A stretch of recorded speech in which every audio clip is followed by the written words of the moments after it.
Hey everybody, my name's Robbie Samuels, and my newest book is Small List, Bigger Results, Launch a Successful Offer No Matter the Size of Your Email List. I can't wait to talk about it. My best advice I ever received was from my mother when I was 12, which was kind of devastating news then. You're only the main character in your own play. Devastating news. So what part's devastating? So let's break that apart, right? Main character on stage in your own play. Well, you like the stage, so I'm Well, guessing that wasn't it. when So I was what's devastating? 12, oh my gosh, it was in response to the fact that I wasn't invited to a birthday party. After months earlier being told I would be, a friend moved away. We lost touch. I remembered her birthday party was coming up. I didn't get an invite, and my mother doesn't remember telling this to me, but she said, "You're only the main character on your own play, like in your own stage." So the idea makes sense. It just means that we have to make a lot of effort to get other people to notice us. Now, our best friends will never be forgotten, but they didn't start out as best friends. They got on our stage over time. So if your first attempt to reach out to someone doesn't work, it's okay. You're just not on their stage yet. You got to be Ooh, memorable in a bigger way. ooh. So you're not on their stage; you're on your stage. That's so I am the main interesting. character only on my own Ah, stage. that's really interesting. That's super interesting, right? So it's our stage, not everybody else's stage. But as we grow, right, this is how we can grow. This is how we can, not at 12, but at maybe at our age, right? We can grow our list and grow our audience there and get on other stages, right? So how do we make that jump, right? What's the first step that you took to move from the 12-year-old Robbie stage to the 27-year-old Robbie stage, or however old you are now? We're keeping that a secret, right? So yeah. 47, not a secret. 47. Shut up. Yeah, Proud of it. same. Awesome. High five. So, Woohoo. I have this philosophy of abundance, and it's best summed up by the idea of giving rides to the airport. You only give rides to the airport to people that you have a relationship with, and you have a resource, time and a car, and they would appreciate the favor.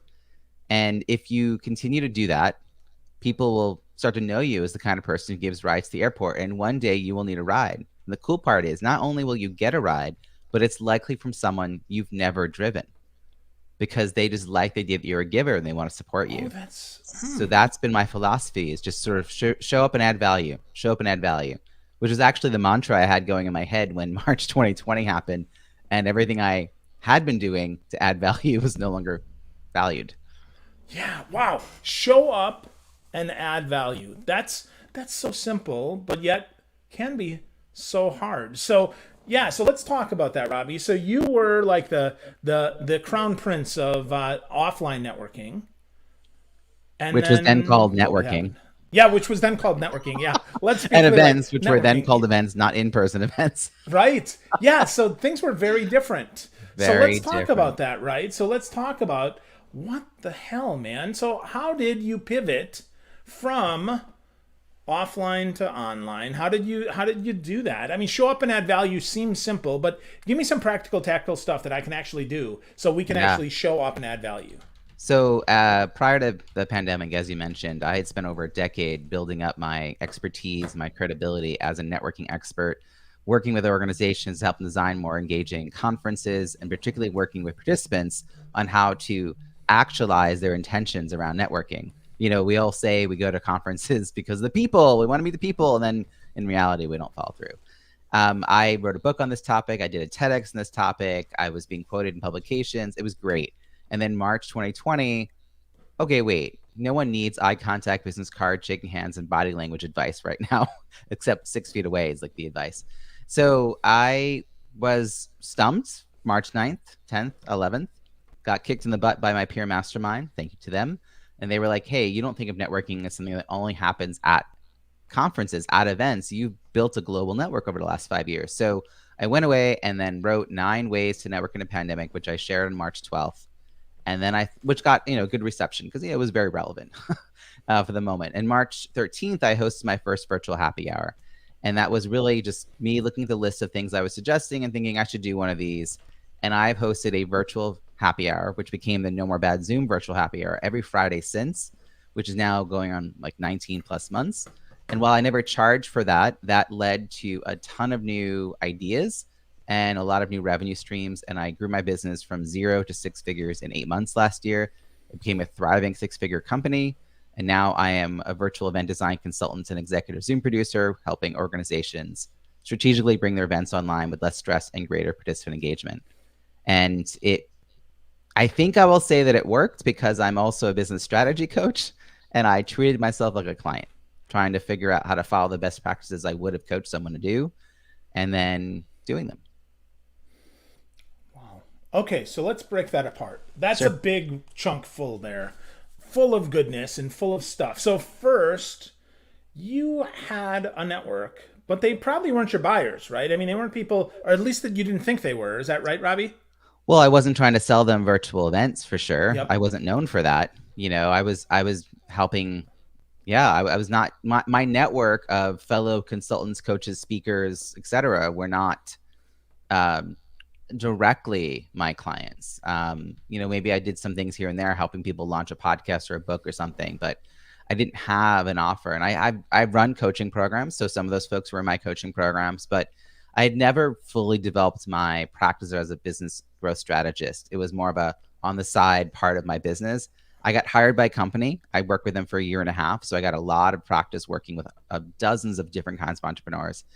And that was what I was in the middle of in 2020, was working with those clients while my own business, first imploded like all of ours did, and then rebuilt. And so, what happened, Phil? People started to reach out to me in March and April for coffee chats within like a week or two of me hosting that first virtual happy hour.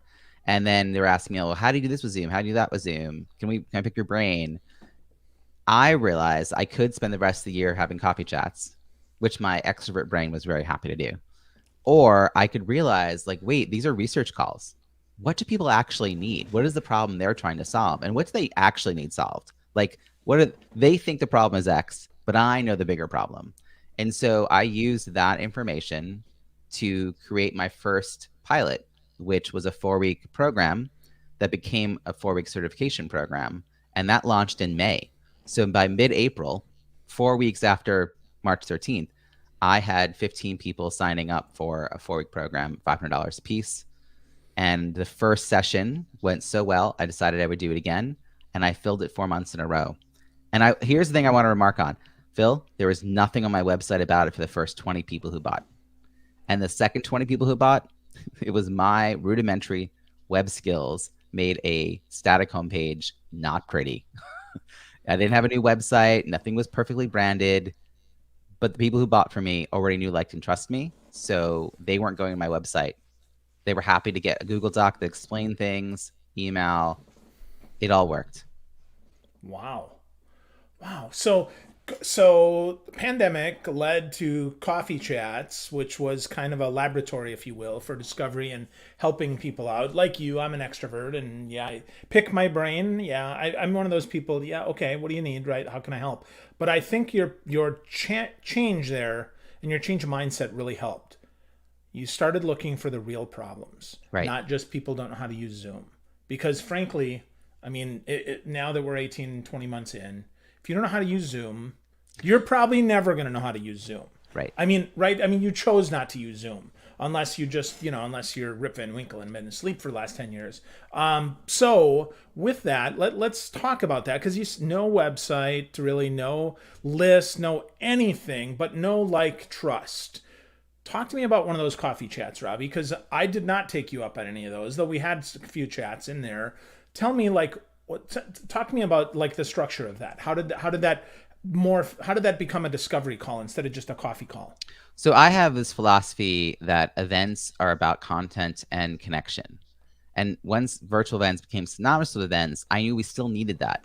So that was the angle I was coming at this with. It wasn't that I wanted to be technically proficient around Zoom. It's that I wanted that to be true so I could create engaging online experiences. That the way we'd been doing virtual prior to the pandemic was the typical webinar, 45 minutes of death by PowerPoint, followed by ineffectual Q&A and no one moderating chat, which was never a great format and was definitely not going to be great now that suddenly we were being isolated in our own homes. So people would get on a call with me and they would come thinking, I need to know how to set up a poll, set up breakout rooms.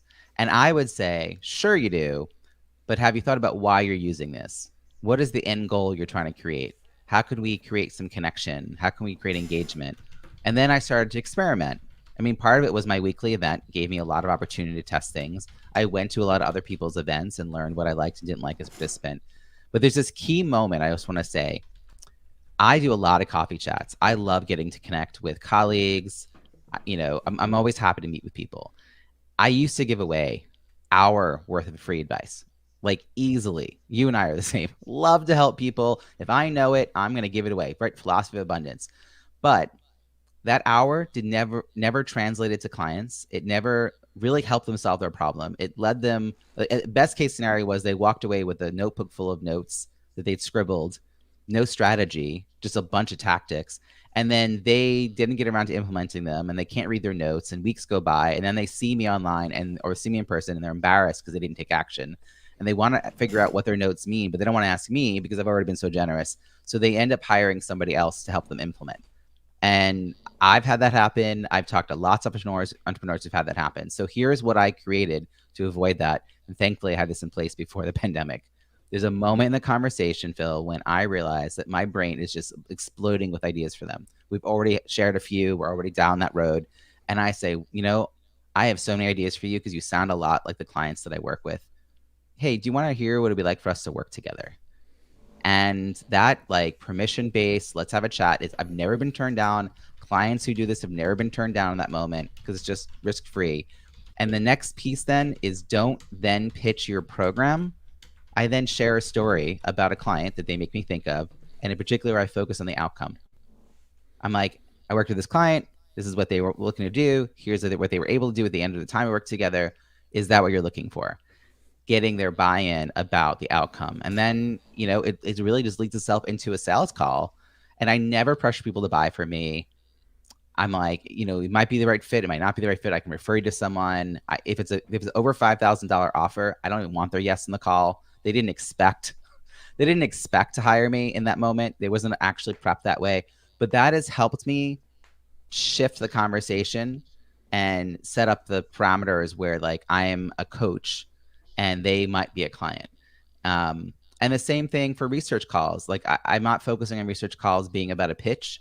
It's really understanding what people need and asking them questions and trying to help them start to realize the difference between what I call in the book the little p problems, the symptoms, and what I know is the actual problem, the big P problem. Wow, that's great. I love that question too, because that is so risk free, right? Do you want to hear what it'd be like to work together? Which is a good shift and is an honest shift and is not a here's my offer, buy it, or I'm gonna yak on you and use NLP to mind screw you over, right? This is just really an honest conversation Yep. about how we can work together. So I like that, Robbie. So wow. So let's talk about that, right? So one of the things that I like that you did in the book that I thought was super powerful is you talked about goal setting in ways that I haven't thought about goal setting. Maybe I haven't heard about it, but powerful stuff. So let's start with your distinction between major and minor goals, so folks can understand that, because that was kind of different to me, at least the way you talked about it. So I used to, when I first started my business, try to move everything forward at once. I would get like 5 ideas and just incrementally be moving them forward. And at the end of the year, you're not done with anything, and which doesn't make sense. So I want to work to completion on things, and there's an order of operations, because if I do certain things in advance, then it will prep things to be making the next goal easier, right? Stacking your successes. So major goals, writing a book is a major goal, right? Now there are pieces to writing a book. Rebranding your website is a major goal, but there are pieces. So let's just talk about the website one for a second. Let's say you want to have a new goal, a new website in the next 6 months. So 1 quarter, which I now think of as 12-week sprints, and we can talk about that in a minute, but you can focus on one aspect of that. It could be content. It could be getting your photos done, right? It could be researching other sites to see what you like, getting all those pieces in play. And then the next quarter, it could be hiring someone to actually implement it. So the same thing with the book. Like there's the writing of the book, and then there's the launching of the book, and there's the branding, and there's all these separate pieces. So minor goals are either one-off things, like I need to update my LinkedIn profile to match what I actually do. And by the way, I'm realizing as I'm saying this that I actually need to do that. I have a new book, and I've been so focused on getting the book out there. It's not on my website. It's not on my LinkedIn yet, right? But it's like pre-launch. It's the perfect time. So that's a minor goal. I've got to just like get that done. But it's part of this bigger thing around launching a book. So I try to have no more than 2 major goals per 12-week sprint, and usually 2 or 3 minor goals that are like, it's more than a quick cross off the list. It usually takes a little bit more research, a little more effort, but it sets up what I want to do later in the year. And I'm also now careful to place things later in the year. So if I get a really good idea, I try to move it down downfield a bit. So I'm not like, I have to do this right now. It's like, well, no, I didn't rebrand my website until Q1 2021. Now, I grew the business to 6 figures before I did that. Having a new website wasn't necessary, and if I'd focused on the new website, I would have, lost opportunities because of having to focus my attention on one thing. I can't focus on everything else. So I didn't need it because I was selling to my direct network. I need it now because I'm starting to expand to sell beyond my immediate network, and that's where it's helpful to have the branding. But initially, to pilot, here's the 4 things you need to pilot: content that people want to learn, people who want to learn the content, a way to communicate the content to them, and a way for them to pay you. That's it. You don't need websites, landing pages, the perfect logo, business cards, SEO, Facebook ads, learning management systems, videos. You don't need any of that. And if you focus on all that other stuff, you may build a course that no one wants to buy. Wow. Okay, so before we go into sprint goals, I want to talk about what you just said there. You got 4 things here: content that people want, right? People that want the content and Right. want to buy the content, right? Want to buy, and truly, I also say they want access to you, right? They want it from you.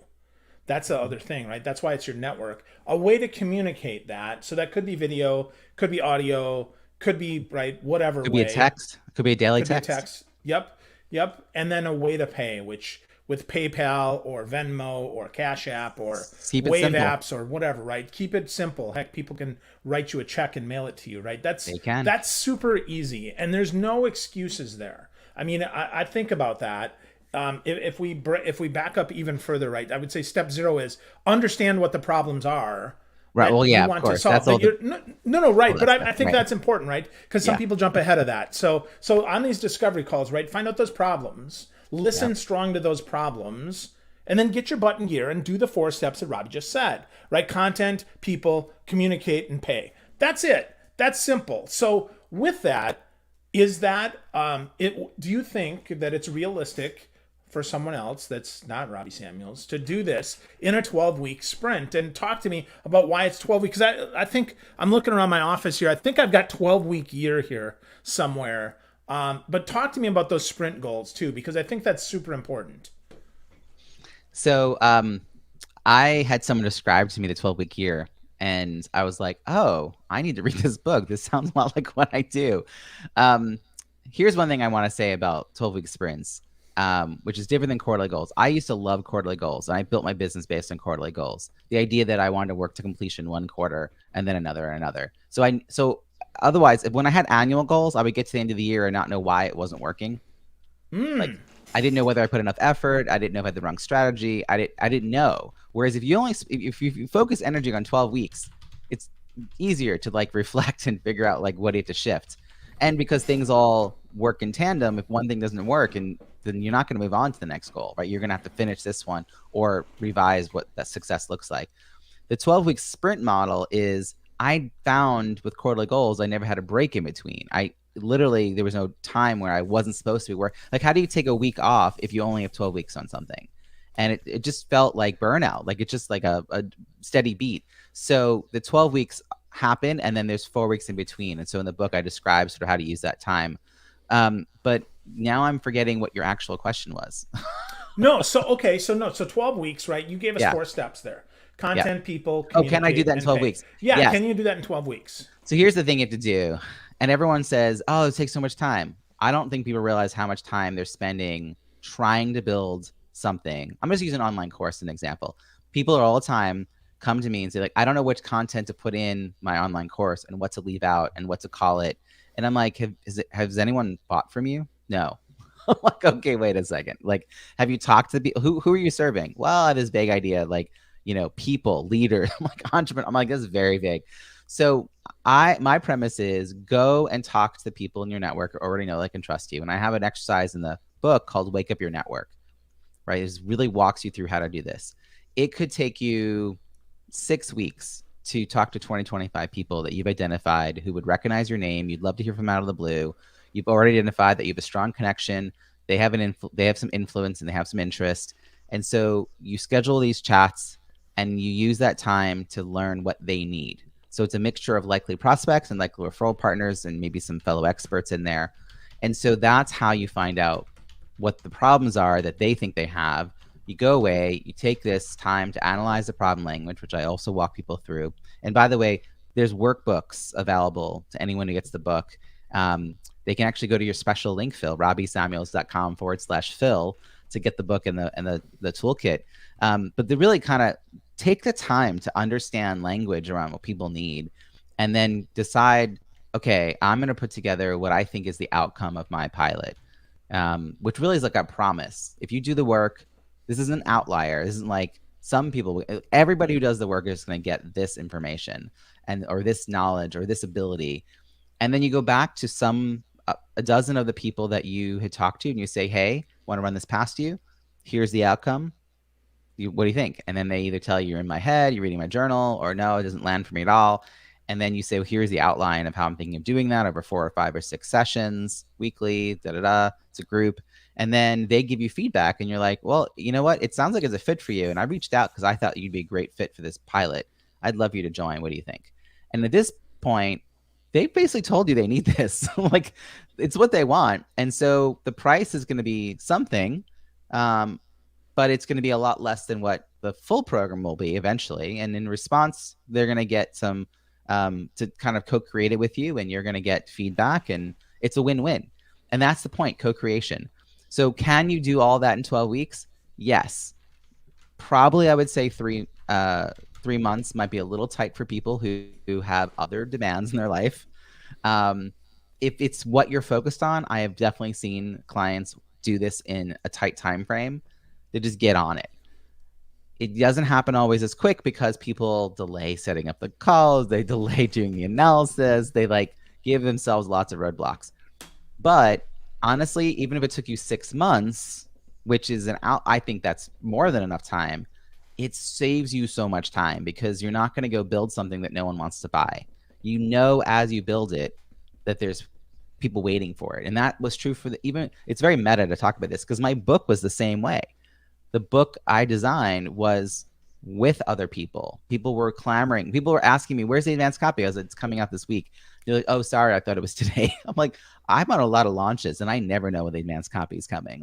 I'm never that aware of it. So it really, really is so helpful to know as a content creator that the audience was built before I create the offer. Yeah, I totally agree, right? When I'm coaching folks, I do the same thing, right? I'm like, so have you ever sold any before? Anybody ever asked for this? Well, no, but I thought it'd be a great course. For who? For you? If it's a great course for you, then go ahead and build it, but don't try to sell it. That's not going to help anybody. You have to know what you're helping. And I think, yeah, that's why I wanted to back that up, right? Because I think so much of this, right? People hear, oh, content. Okay, I can write something. People, cool. I got 100 people on LinkedIn I'm connected to. A way to communicate. Oh, sure. Yeah, I can email people. I got a Gmail account. Pay. Okay, send me a check. Are you solving any problems? Does anybody care, right? Does it matter? And I love that you're giving away that Wake Up Your Network, because I have to tell you, Robbie, that is such a valuable thing. I've got a different way that I look at my network, but yours is super awesome, man. I dig the Wake Up Your Network handout. So let's talk a bit more about that, because I think that's one that folks miss. And Robbie has been generous enough to give us a copy of that. If you go to robbiesamuels.com/Phil, if you can remember me, hi, that's me, Phil, right? You can get a copy of the workbook and the whole toolkit. So, Robbie, let's talk about that, right? So, wake up your network. I'm connected to, let's pretend, 1,000 people on LinkedIn. Mm-hmm. Now our goal is to wake it up. So take me through, what does that mean to wake up our network, and then give us some practical, tactical stuff we can actually do so that when we get that, we're not totally surprised. Well, I have a belief that 80% of the people you need to know to be successful, you've already met. That's not scientific. That is my belief, but it follows the 80-20 rule, and I think it follows for what I've experienced. So networking is not about going out to events and like spraying and praying your business card around. It's about you reaching out to the people who already have a connection to you, but we naturally sort of resist doing that. And so part of the wake up is also for yourself, mentally, to recognize that you have the resources that you need to be successful. You just need to ask for the help that you need. So part of being a giver is knowing when to ask. So we need to do both sides of that. So the first step is you download, let's say we're using LinkedIn. It could be your Instagram. It could be your text messages from the last 3 years, whatever list you want to use. But for argument's sake, you can actually download your list from LinkedIn. And then the first pass through, you add a column and you put an X in the column if the person would recognize your name and if you would like to hear from them out of the blue. That's it. Quick instinct. You just run through the list of names. And if you want to get really tactical, I would do the Pomodoro method, set a clock for 15 minutes, and then get through as much as you can and decide at the end of 15 minutes whether you want to do another 15 minutes or take a break. And that's how you can kind of move through. After you've got now this smaller list, which is probably still fairly large, you can then add 3 new columns. One is connection, connection, influence, and interest. Sorry. So connection, influence, and interest. So for those 3 columns, you're going to put a 1, a 2, or a 3, 3 being highest. So how strongly connected are you? Influence, don't overthink it. You're not researching this, but I'll give you the example that my mother could introduce me to someone who was a kid that would be a perfect match for me, right? My mother could make that direct connection, but she doesn't have a platform. So she can't introduce me to lots of people who are going to be excited about my work. You have a platform, Phil. You have influence. So I have to decide, is it a 3 influence, 2 influence? And it really depends on what stage you're on. Like if you're trying to speak globally, that's a different stage than if you're trying to connect with people in your region or your town. So your local chamber president probably has a lot of influence locally, but maybe not globally. And then last is interest. How interested would they be about the topic you are currently wanting to talk about? Now that's going to change 6 months from now, a year and a half from now, 4 years from now, which is why this list will continue to be helpful, even though you might snooze some people. So snoozing them means that after you've done these 3 things, you look at these lists and you're like, well, if they score a 4 or less, I'm not going to reach out to them right now. And so in that case, you would put a Z instead of the X. You'd switch it and you'd sort of drop. You don't want to lose them, but you just drop them to the bottom of the list. And the people who are remaining either fall into likely prospect, likely referral partner, which includes fellow experts, or a coffee chat. And from that list, you then have to decide who are the 20 or 25 people that you're going to talk to in the next 6 weeks. And my recommendation is that 2/3 of those calls be with likely prospects, because we naturally gravitate towards talking to colleagues, but those colleagues aren't buyers. So we want to make sure we have people who are likely prospects in that mix, so that you're building a runway so that by the time you release and launch that offer, there are people waiting for it. If we do all of our building our idea, our strategy, our solution in secret, right, in a silo, then no one knows about it. And when we go to launch it, it's like launching a plane. Not, now listen, if you have a huge list, if you're a Dari Clark and you have a huge list, you can launch without all that buildup because people have been following you for so long. Like you've been naturally doing this, and then you have a helicopter. But if you don't have tens of thousands of people, which is most of us, on your email list, then you really want to do this nurturing to draw people in to have conversations. Wow. And I would say you need 0 list for this. You don't need any email list. I really think it's important to hear that, right? That's why the book is about small list, because I will tell you, Robbie, between me and you, nobody else is listening. Between us, I chucked my list away a couple years ago because I wasn't it wasn't responding. It wasn't doing that. It's not that I didn't connect. In fact, I love to connect. I just realized that wasn't the list that I wanted to build. So I focused my energy on LinkedIn. Well, now that LinkedIn, you can't download connections, and not that I would ever tell anyone to download and put that on an email list. But now that you can't do that, I still have a list of 0. But your tip here about how we can wake up our network is so good. It's so good. And if you can't, you can export from just about any platform you're on, which I think people need to understand, right? If you're not sure, just Google export friends Facebook, export followers Instagram. You might have to pay $10 or $100 to export it. Some are harder than others, but that's your folks, right? And if you're like, well, I don't recognize anybody on here, start over.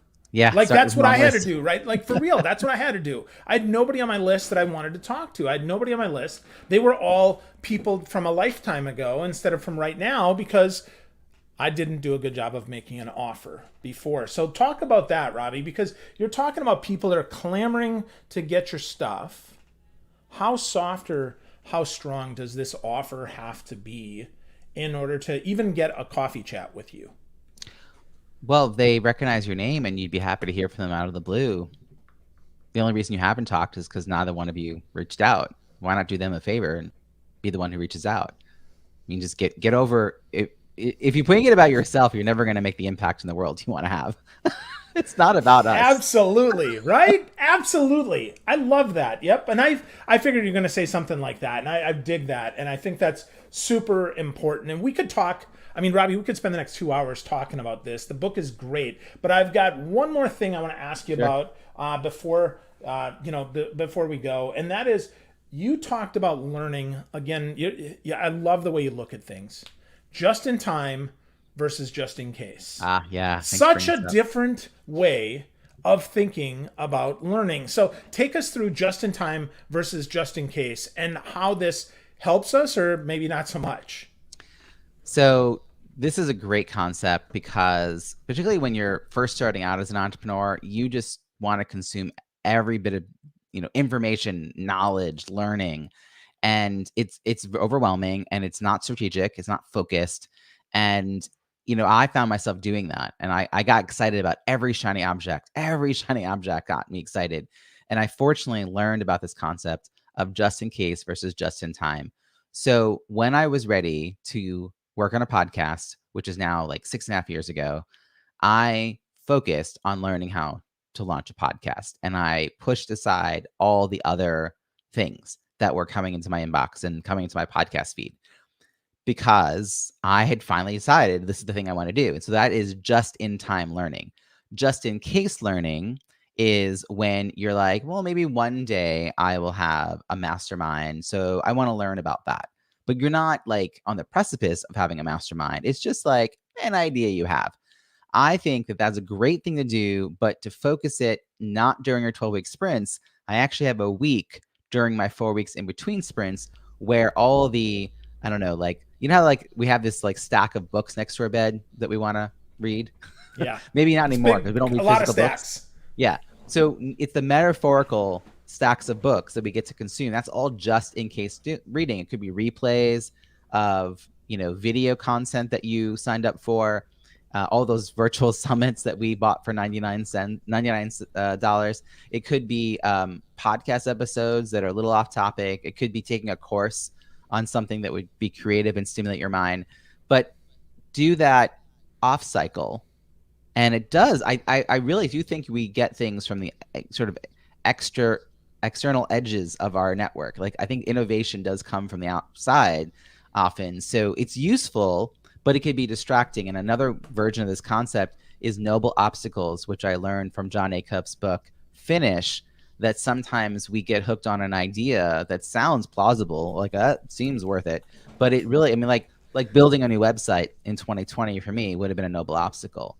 Like thinking I needed a website in order to launch an offer would have been impeding my ability. And I want to just point out that 40 people got to go through the experience. Dozens got certified as certified virtual event professionals. Several of those people went on to launch their own businesses as Zoom producers, including me contracting with them to support my event clients. So I wouldn't have been able to do any of that if I was building a website for 6 months.